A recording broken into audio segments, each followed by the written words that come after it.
Welcome to River City Church Online. Thank you for joining us today. If you live in or near Cambridge, Ontario, or you're passing through our region, we would love to have you join us in person. Gathering together with a group of people, all at different stages in their walk with Jesus Christ, is something that fills me up. It's something that God's Word encourages us to do, and I'm sure it will be a blessing and an encouragement to you as well. If you'd like to learn more about our church, the kind of programming we offer, when and where we meet, you can learn all of that on our website, which is rivercitychurch.org, O-R-G.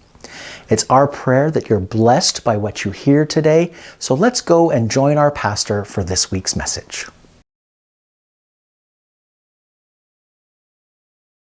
Discover, connect and grow with River City Church. Today's guest speaker is Melissa Burmaster. Today we are starting a new series called Bring Your Best, and thank you, Cheryl, for introducing that series. And it's going to be a series that is not about bringing your best talk ever. That's just going to be a performance track, because somebody could always argue, is that really your best talk ever? Seriously? It's going to be about God and His best moments with us. And that's entirely different. These are moments, these are sticky spiritual moments, like sticky notes, that we had to sit with for more than one devotional sitting, maybe more than two. Maybe we had to stick a note up on our mirror and say, I need to remember this. That's what this series is about. And so as we dive into this, I'm excited about where it's going to go. I'm excited because this is an opportunity for us to bring our best to the table in these soul-prompting moments so that we can call ourselves forward to follow Jesus and love others and welcome all. Now, over the past several years, I've been working on a Master's of Divinity, and I got a little bit taken by a very simple concept called hospitality.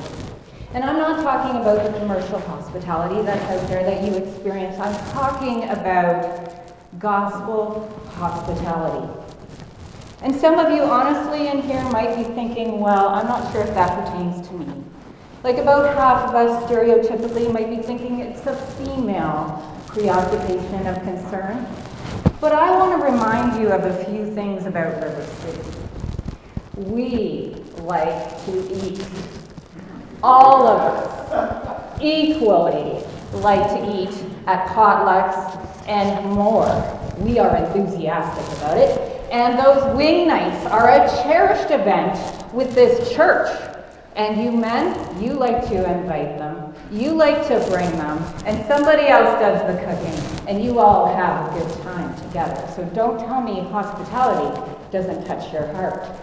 And moving on, this passage that I've got for today, it's not a snore fest. Y'all need to stay awake.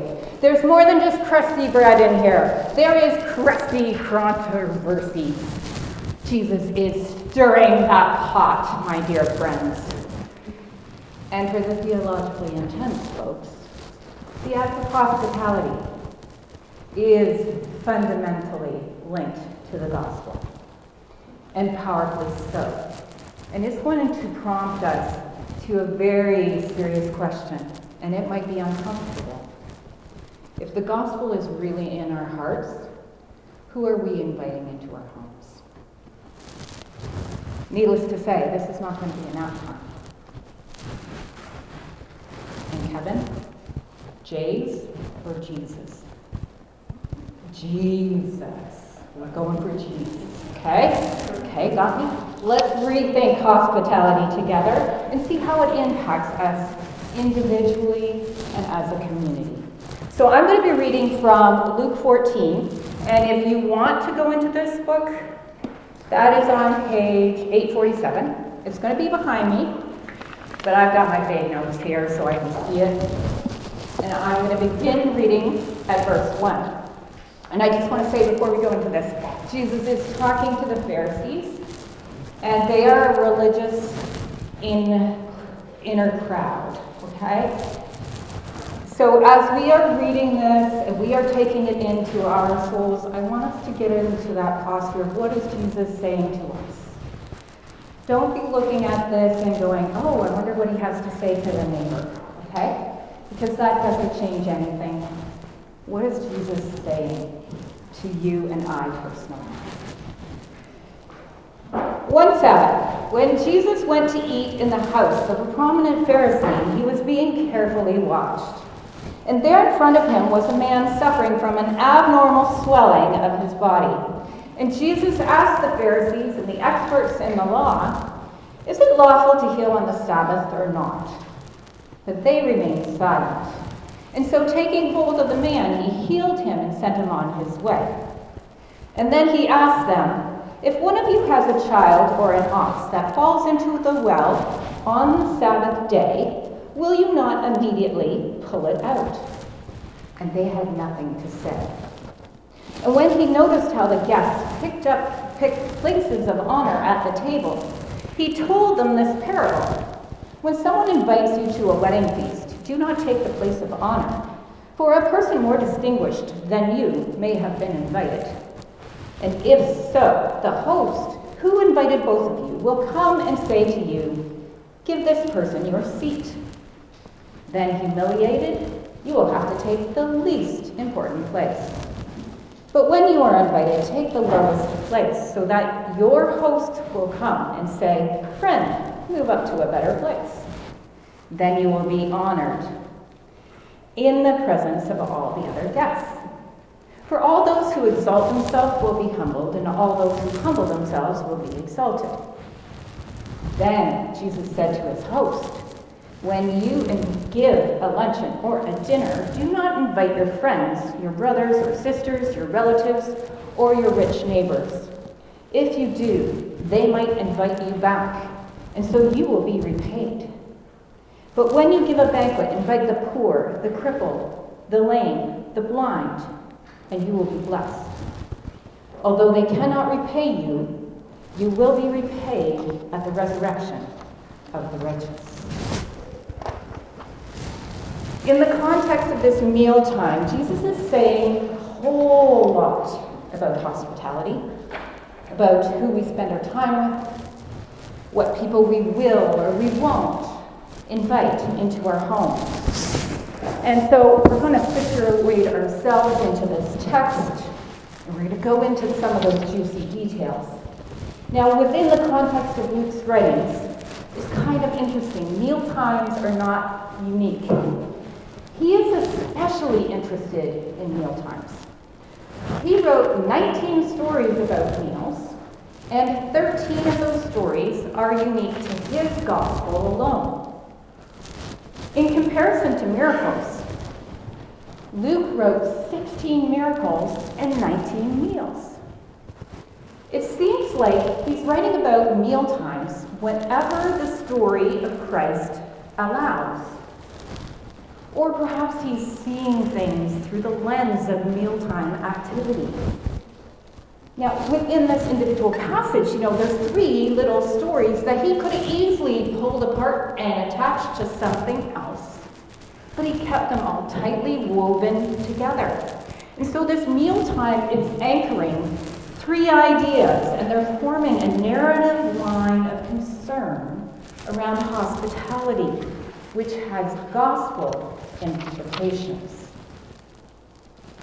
Diving and sifting through these details of this passage, we'll see, Jesus is going for the dinner at the home of the Pharisees on the Sabbath. Now, I don't know about your house, but around my house on Sunday afternoons, after dinner, that was a good time for a nap, especially when we had young children. And this is a Sabbath, so resting our hands, resting our eyes, why not? But this Sabbath, Jesus did not go into the silent good couch on that living room floor. Luke keeps us right awake. Right from the beginning, he says Jesus is being carefully watched.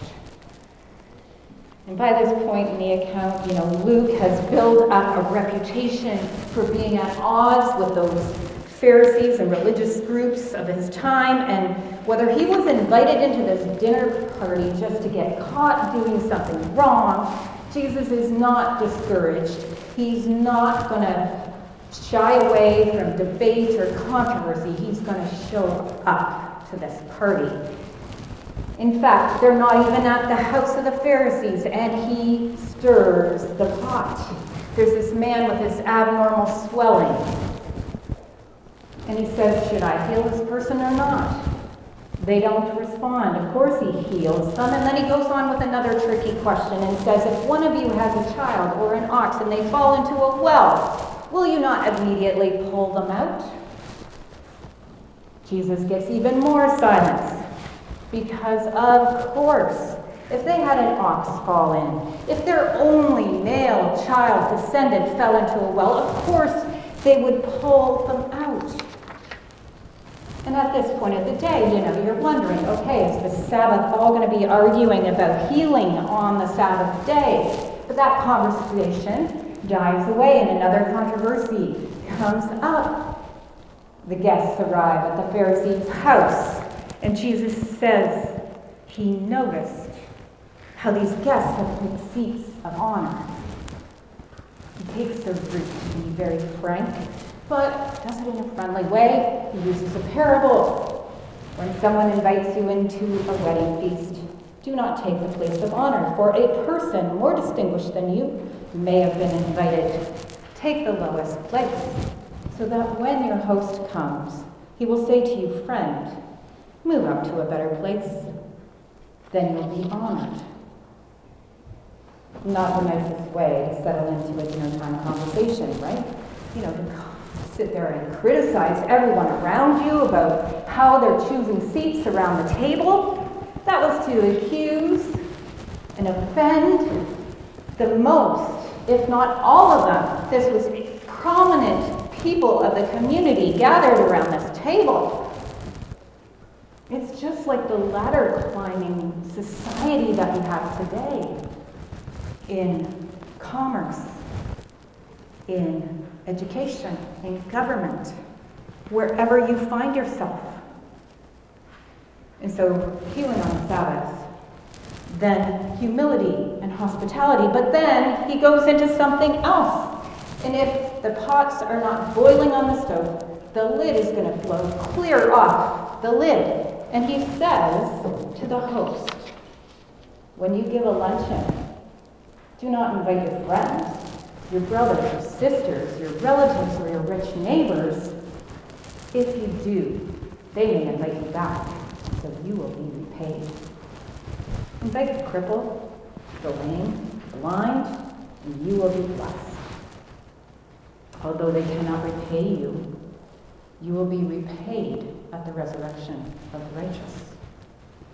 This is what all of our young people call the mic drop. It's not even a question at this point. There is no doubt. Jesus is obviously questioning motives. He's obviously pointing to issues. And on the surface, it could seem like, well, who are you trying to impress? And what kind of self-gain are you after? And what payments do you expect back from others around this table? But really, looking at this narrative that's developing through these three stories, you can kind of be reduced to a very simple, concise message about hospitality. On the front end, we have this issue of the healing on the Sabbath. But I'd like to draw your attention to something. You see, Luke is really trying hard to put attention on the man, and he uses a particular phrase. It's kai agos. And the literal meaning of that is behold, see, look. It's a very emphatic phrase that is used in the writing, and it's meant to draw attention. Attention to what? There's a man in need of help. And if Jesus has the healing power and they do not, well, they should at least be doing something to help the man who is standing there with this swollen abdomen. They should be seeing him. Now, reading through this passage the first few times, I also missed something. And it links right to the very end of the passage. I should have picked up on it sooner. But in my first few takeaways, I was thinking that this man was already at the house of the Pharisees somehow, or very close, but that could be totally not true. Looking at the original language, it reads a little bit different than our English. Rather than saying, when Jesus went to eat in the house of a Pharisee, there in front of him was a man, it says in the Greek, it came to pass on the going of him to the house of a Pharisee. It means that they met the man as they were traveling to the party. This man was not a part of the party. He was not invited. And what comes alongside those two messages, not seeing him and not inviting him, right in the middle they're talking about, oh yes, all those individuals that are going after different seats at the table. These egos that are at work. This is just a social environment that's filled with all kinds of ill. It's an atmosphere where there's little room to welcome those of lower class, lesser health, lesser intellect and finance. You can fill in the blank. It's an atmosphere where virtues of kindness, compassion, generosity of heart, and mercy are way on the back burner. These tables are not welcoming. It's not a welcoming environment at all, except for those who are in the know, they already belong, or they're on the inside. And so as we pull away the crumbs of criticism off the top of these three very important issues on their own, Jesus is saying that day, you do not see them, your table is not welcoming, and you don't invite them. Now, if you think Luke is alone in these messages, tough messages, about hospitality, I'll remind you of some things that Matthew brings to our attention. In the parable of the sheep and the goats, in Matthew 25:34-36, he says, "Then the king will say to those on his right, 'Come, you who are blessed by my Father, take your inheritance, the kingdom prepared for you since the creation of the world. For I was hungry, and you gave me something to eat. I was thirsty, and you gave me something to drink. I was a stranger, and you invited me in. I needed clothes, and you clothed me. I was sick, and you looked after me. I was in prison, and you came to visit me.'" The people in this passage asked him, "Oh, when did we do this, Jesus?" And he answered, "Whenever you did this for the least of these brethren of mine, you did it for me." Matthew says that the Lord's passions here are to the least. They are not to the most, the best, or to our favorites. His writings urge us, just the same as Luke, to see, pay attention, and do something for those who are lonely, sick, hurting, hungry, desperate, and isolated. The messages of caring in the New Testament, they build off of things from the Old. There was complex layers of social protection built into the whole network of God's community. Cities of refuge, by example, for perpetrators of crimes, welcoming those who may be guilty or may not be guilty. Landowners, they were to be hospitable and leave the edges of their properties untouched, so those who were in need could come. They were welcome to come and take what they needed. And when members of the family got into trouble or became poor, you were to support them by inviting them into your home, like if they were a stranger or a sojourner, and let them live with you for a while. Taking care of those in need, welcoming those who are strangers, and tending to the hungry and thirsty is of paramount importance to God. Overlooking vulnerable people is not. TBH. It's hard not to be sympathetic with the Pharisees, considering how we're not that dissimilar to them.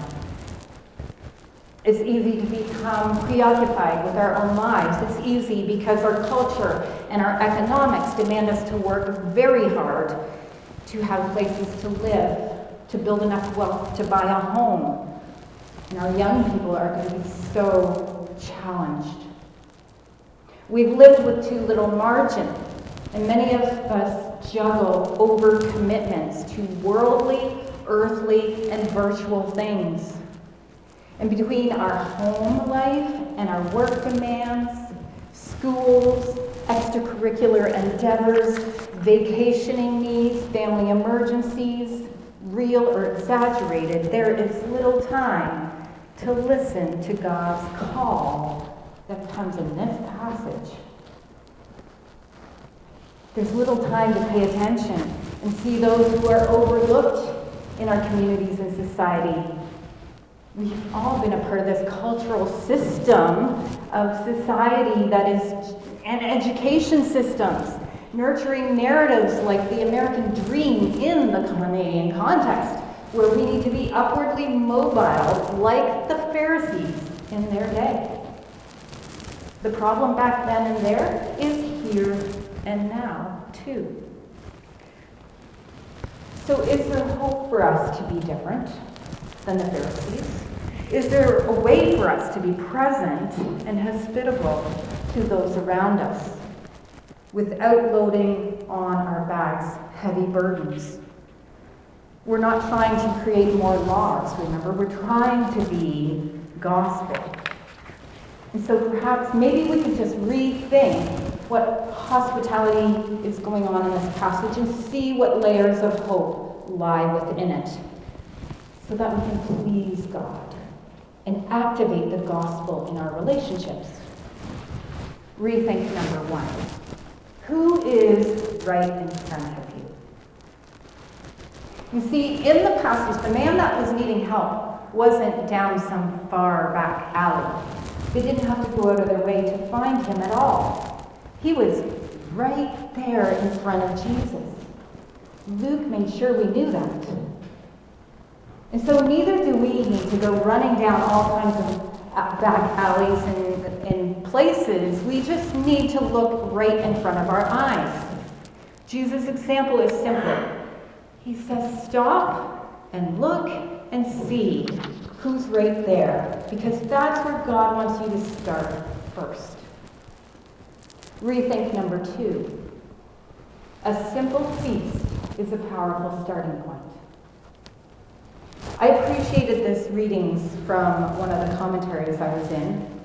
Fred Craddock said, if the incarnation, that is Jesus being in the flesh, teaches us anything, it is that the frequent and the familiar are not to be overlooked in defining life in the presence of God. The frequent and familiar. A universally needed time, like meals, is space enough for Jesus to work, for the gospel to get live. And the beauty is that anyone who needs to eat, and that's everyone, can be a giver and a receiver at the table that is shared. So Jesus wasn't asking for some complex ministry outreach plan here. Frankly, it can be as simple as breaking bread together. Rethink number three. Blessing and not burden. Now, I know the passage lands on the fact that there's a blessing that will come when we, at the resurrection. But just listen to me. While it's truly challenging to invite strangers into your midst, which puts so many of us out of our comfort zones, when we deliberately choose to make our tables more inclusive rather than exclusive, the opportunity for the gospel is huge. to work in us and through us. In the company of strangers, Parker Palmer says this. He says, when we invite the stranger into our private space or personal awareness and concern, some important transformations occur. Our private space is suddenly enlarged, no longer tight, cramped, restricted, but open and expansive and free. Hospitality to the stranger gives us a chance to see our own lives afresh through different eyes. Sharing time with those who are not like us, who are very different from us, is a blessing, it's a gift, it's not a burden. Now, perhaps those three things are just not quite doing it for you. So I'm going to push us a little bit over the edge, and this is where we're going to get theological. And we're going to consider Jesus' example. You know, he knows a far greater price for hospitality than any of us, and let me explain. God sent his son Jesus into the world, and he was rejected. But he just went to the cross, and he paid for all that sin. And he has set up a plan to forever invite those of us who have been estranged with him, who have been enemies with him. He will invite us to sit with him at the Last Supper. Jesus is perpetually acting in hospitality as our high priest who forever intercedes for us. He receives us by his grace into his presence every single day. And this is where the theological aspect of hospitality really comes and hits us in the gut, because it asks us if the gospel is in your heart. Who does God want you to see, welcome, and invite into your home? You see, the gospel doesn't just stop at you. It just doesn't stop at you and your preferred set of friends that you can hang out with. The gospel's meant to go in you and through you into the world. And this is so hard. Like, this is a big jump for many of us. So I'm going to share some personal stories about how I've been working on this. I've been practicing hospitality more in my life since I came to understand God's heart for welcoming a stranger. And so following special events like Christmas and Easter and other events, I've taken to leaving up my tables for a few weeks running. Partly I didn't always have time to put them down, but then I said there's an opportunity here that I could invite a few other people that I don't usually hang out with into my home. I'm not speaking like I've achieved a great deal. I'm just growing in this habit. And with many levels of learning, there's ways that God is working. The family of God is still benefiting.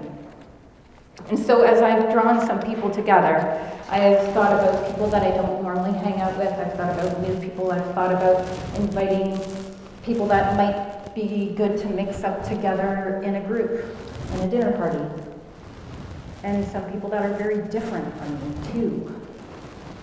Whatever I do, the dinner party is not to look like my Friday night friends, and it's not to look like my small group people either. And you know what? It's a little anxiety-provoking because you don't know what's going to happen. But it's getting easier over time. And I found that as soon as the food is out on the table, people start talking, and they start sharing, and connections form. And not Dutch bingo connections either. It's not like there's two people from, a Dutch community and they meet up and they find out they're cousins 8 times removed or something like that. Unique connections, like they went to the same school in Alberta, or they were vacationing in similar places, or they both worked at the same company, although at different times. They connect. The most exciting part of all of this is when God gets involved with helping the people in the mix. And so this one time there was a young girl that was sitting and she's in between jobs and she's thinking about things, and I said, have you considered supply teaching? And then another person at the table happened to be a part of the school board, and she was like, yeah, you could consider that. And they sat and they talked about it. And they thought, is this something that would work for you? And at the same time, there was people on the other side who were both having family that worked in humanitarian aid, and they were talking about some issues that were going on around the world. These were just layers of conversation, just beginnings, but they were experiences where people could connect, form relationship. It laid foundations for stuff. And even God's grace was just over the conversation as they spoke to one another. Now that's my step point. You know, they're not the most lonely people maybe. They're not the most in need people. But how do I know what their needs are truly unless I've sat with them around the table? And this is not just a polemic here that, what we need is more church potlucks. If we just had church potlucks, that would solve all our problems. As important as potlucks really are for the collective, inviting people into your home conveys value to the individual. And so I feel if I can't do it at this level, and if I can't do it with people that are coming here, how will I get to the next level? How will I get to the point that I'm really good at inviting my neighbors? Or how will I get to that point where I'm inviting strangers? And so as we begin a venture together here at Good News Church, for a short time, for a long time, who knows how long, and we're settling into the situation, I want to invite you to bring your best at this time in our life as a church. I want you to consider how you and I and we together decide not to be like the Pharisees, consumed about places and spaces around tables, but to be of Jesus people who will see, welcome, and invite others. See the people who are vulnerable, new to church, in between jobs, grieving, in health crises, estranged from family, experiencing difficult marriages, traumatized, hurt, having a hard go with life. Welcome people into your conversations over coffee. Sit with them in the church rather than sitting with your favorites. Take an interest in their needs and in their life. And invite others to frequent and familiar things like going for coffee, simple meals, walks in the park, or going to movies. Be a Jesus people who will see, welcome, and invite. Don't squash the Holy Spirit and his nudges. Just follow him. And as the gospel lives and breathes within us, within our hearts, let us constantly be asking, who will Jesus want us to invite into our homes? I'm going to invite the band to come forward, and I'm going to invite you to grab your sticky notes. And while they're assembling up here, we're going to do a little bit of instruction. I'd like you to take that pink sticky note, and in the top corner, I would like you to put an S. This is your bright pink note for see, behold, and look. On the bluey greenish one, I'd like you to put a W. This is for welcome. And then on the green one, I'd like you to put an I. And this is for invite. And I'd like you to consider the following. Having a conversation around your table at home and talking about it either with your spouse or with a friend or with your kids. Who does Jesus want us to see? Who does Jesus want us to welcome? And who does Jesus want us to invite? Because I want to be the kind of pastorish type person, if you will, wherever I am, who's going to help you be the people on the right.